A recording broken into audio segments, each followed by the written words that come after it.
Hi guys, welcome to today's video. My name is Josh and today we will unbox a Rolex Datejust.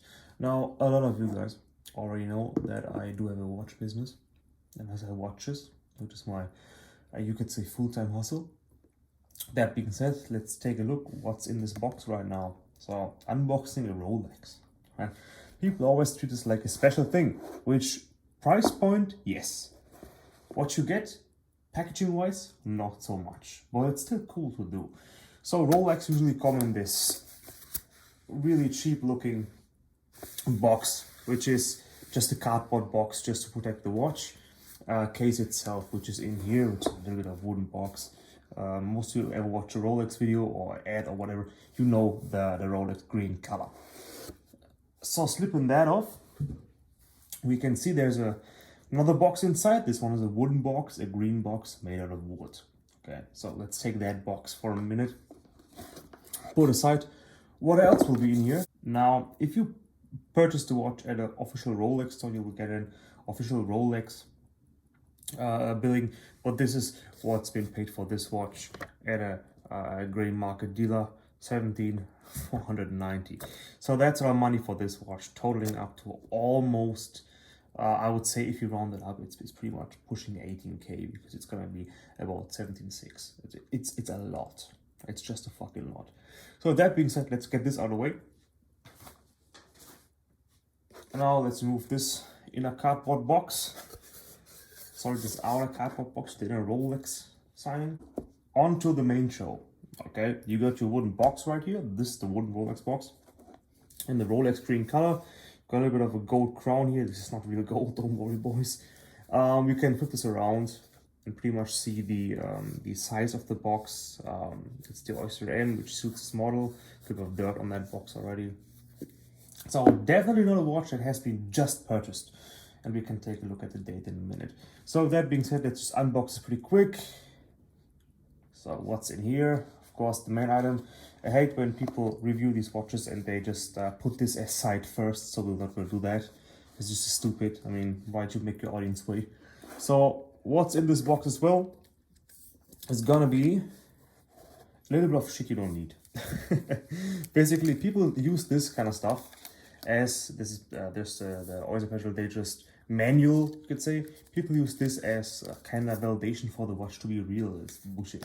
Like, you can print these things out at home if you got the right tools for it. So in this also is gonna be a little bit of extra links protected well, so I don't need to take care of these much in case the bracelet shouldn't suit you that good. Sorry, I had to take a sip of coffee. It's early in the morning. No, I'm just kidding. The stage of time. So with that being said, there also usually comes a little bit of a hang tag, which is cool, I guess. Like, you don't really need this. It's cool to have it for the full set.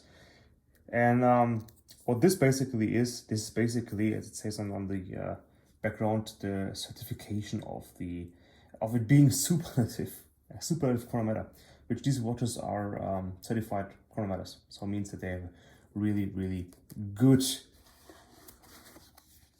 way of keeping the time. To break this down simple, dang. So with this watch, you could buy this without the box if it comes with the right card, right? The card is all you need, but you can fake these cards too. People fake them. It's not a sign of a watch being real. So I'll actually cover up the serial number, because that's a thing that we don't really want to show for some reasons. It's the same number that's etched down here beneath the 6 o'clock position inside the record of the watch, which you can see otherwise just says Rolex, Rolex, Rolex. Let me focus on this. Good focus. Come on, give me that focus.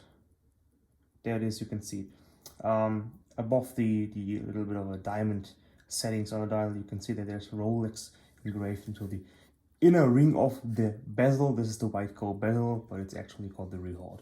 So that being said, put this aside and see, this is the new guarantee card. Here you can see the model number. The model number is pretty much out everywhere. That's how the most people buy the watch, by model number. You can see the date of purchase, which this has been purchased in April. Actually a cool thing to see. So it's not even a year old. On the other side, no secrets, nothing to worry about.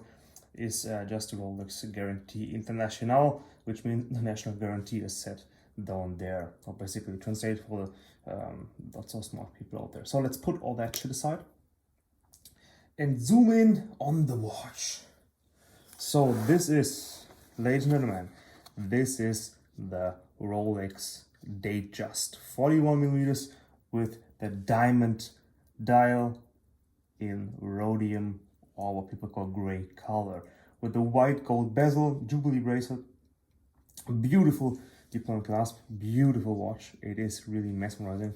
And this one is slim, it fits on your wrist, fits beneath any cuff whatsoever.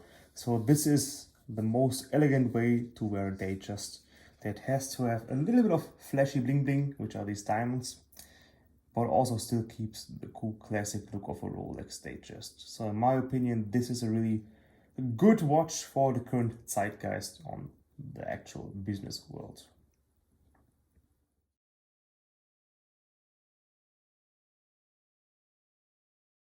Able to see me in that reflection, like the perverted watch nerd I am.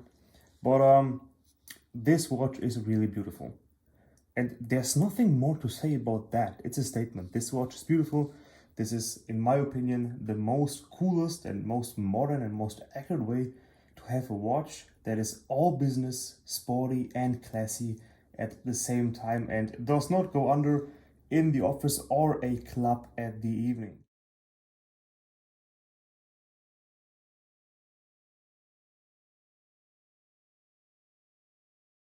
You can tell that this is a newer model. If you look in closely beneath the 18 or 6 o'clock position down there, beneath the diamond, you can see a little crown beneath Swiss and made. So it's a Swiss crown made.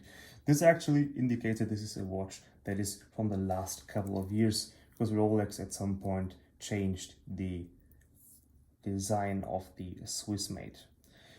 So that being said, this is a new 41mm version. Means a bandwidth of 21 millimeters is here, so it's just hard to fit anything other than the Jubilee bracelet or the Oyster bracelet, which these guys come with, on the watch. And to be honest, it makes no sense. You're not supposed to put another bracelet on a Rolex Datejust with diamonds other than the stainless steel Jubilee bracelet it comes with. Same goes for the Rolex Submariner, which should be kept on the Oyster. Or you can put this on rubber strap, but this on a rubber strap does not look as good as the Submariner on a rubber strap.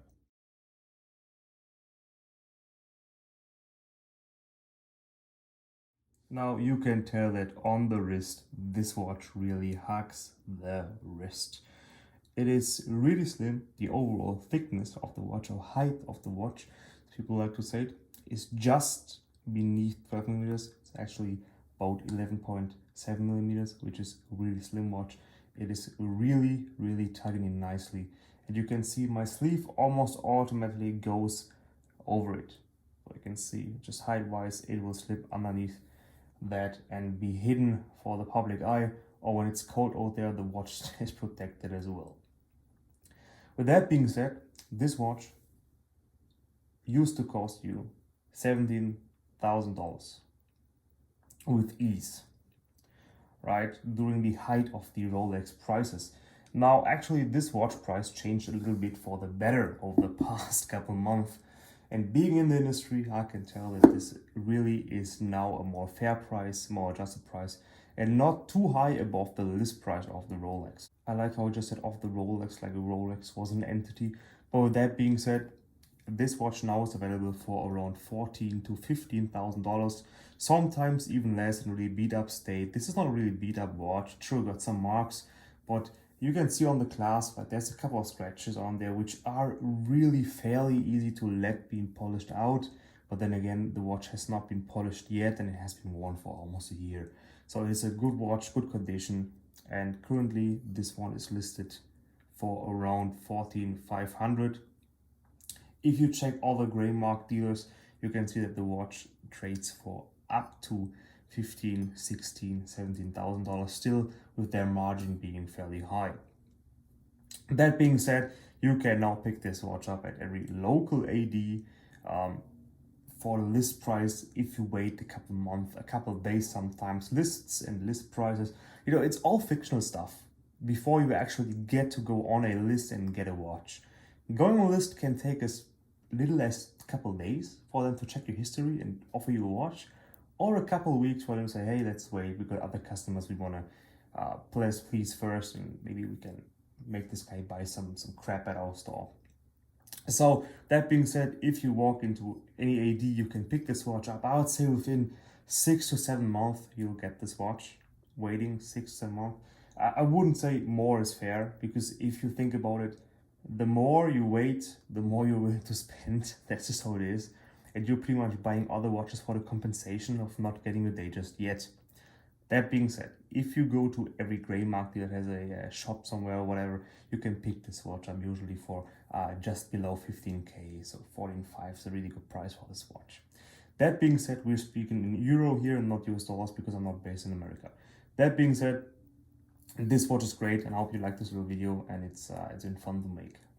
That being said, see you guys in the next video. As always, have a nice time.